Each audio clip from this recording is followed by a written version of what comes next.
Do. We're going live, girl. We're going Okay, live. good.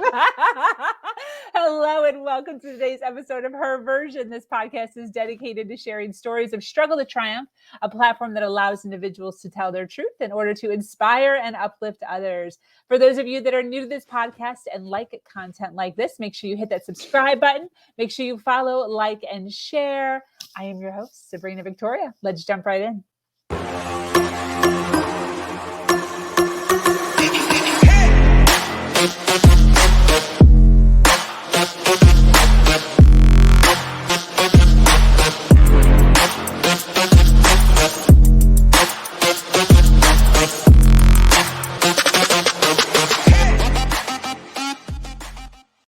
What's the number one lesson that you've learned about life? The number one lesson about life, that you can be your own cheerleader. Oh, that's so good. You're so cute. But I think you don't, I think that that's why I started the blog, because I needed feedback. I needed to know that I wasn't just writing in a vacuum and that somebody out there cared.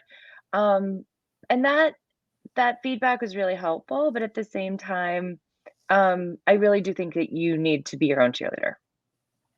Yeah. Yes, we're not many times. No. Or if we are, we want someone else.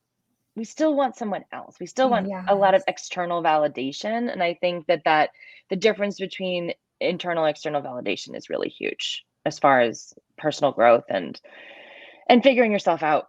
Yes. Yeah. I was just talking about that, not this month, but last month on our impact panel, and how important it is to like pat yourself on the, I think I even just did it today on our podcast. Yeah. Where you have to like pat yourself on the back for like doing things. Yes. You know, even the simplest of things, you have to like tell yourself, your mind, that you did a good job. You know, because people aren't there. And you've even stated that, like, as an entrepreneur, where you are, a writer or whatever, you're kind of solo. So like, you know, until you get that first comment, you know, telling you did a good job or they appreciate what you wrote, you kind of have to sit and be like, I did great on that. Mm-hmm. You Well, know? it does take a while to refine how to be an accurate judge of your own work, but every successful, every unsuccessful, every writer I know needs a writing group. You know, because you can't, you just can't do it all yourself. Yeah. You don't know, when you know the story, you don't know what makes sense or what doesn't. You know, after a little bit of time, and getting feedback is really crucial, but that's not the end all be all, right? Yeah. Yeah. Definitely. As far as you know, the journey that you've been on and the ups and the downs and the limiting beliefs and believing in yourself and then not so much believing in yourself, what would you say is the most disempowering belief that you've had in your life? And what do you believe now? The most disempowering belief, I think it's like, you can't, I'm trying to figure out how to articulate this right, because I've heard people say it and it's really profound.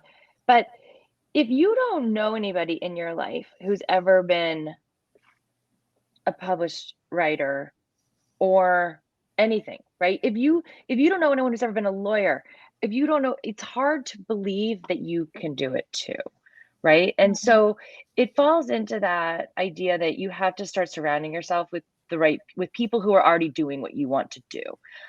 I spent a lot of time as a writer in writing groups with other people that talked an awful lot about how hard it is to get published, right? And when you're sitting around talking about how hard it is, and the odds are not good, okay? That is the truth. And some of the best-selling books were rejected so many times. Like Catherine Stockett, who wrote The Help, which was a New York Times bestseller, became a great film, was rejected 60 times. And I heard her on an interview years ago. She resorted, when she would go work on her book, she started lying to her family and telling them she was like going to the spa or something. Then she was actually going to a little cheap motel to sit and work on her book. And the reason that she did that was because she didn't want to tell them she was still working on this thing that had been rejected so many times. She didn't want them to say, like, maybe you should hang it up. I don't know what they were saying. I don't know why she did this exactly. Wow. But Stephen King's Carrie was rejected 30 times. I mean, it's outrageous. It's so when you compare yourself, like if you think that you're going to get easy success, you're probably not. You have to be realistic. So I think the disempowering belief was not being realistic, not really looking at the path that people have taken to get where I want to go. Beautiful. Yeah. Your little example that actually reminded me of a speech or a lecture that I heard from Les Brown. Have you heard of Les Brown? Okay.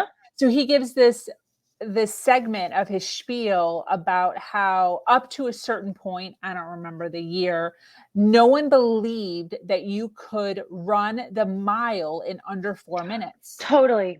And then some dude, Roger Bannister or something, yep, I think that's came in and freaking just under, it was like 3 minutes, 58 seconds. Yep. And then all of a sudden, from that moment, no one had ever run the mile for under 4.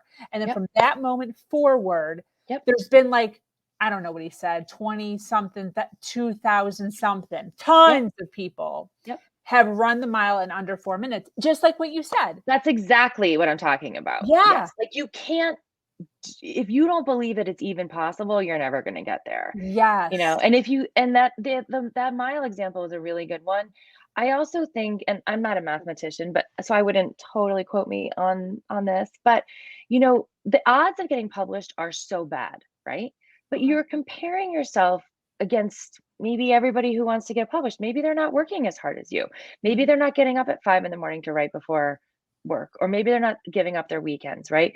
And so when it comes to getting published, I had a really wonderful writing teacher who said, it's really just about you versus you. So you actually have a 50% chance, which is like very empowering.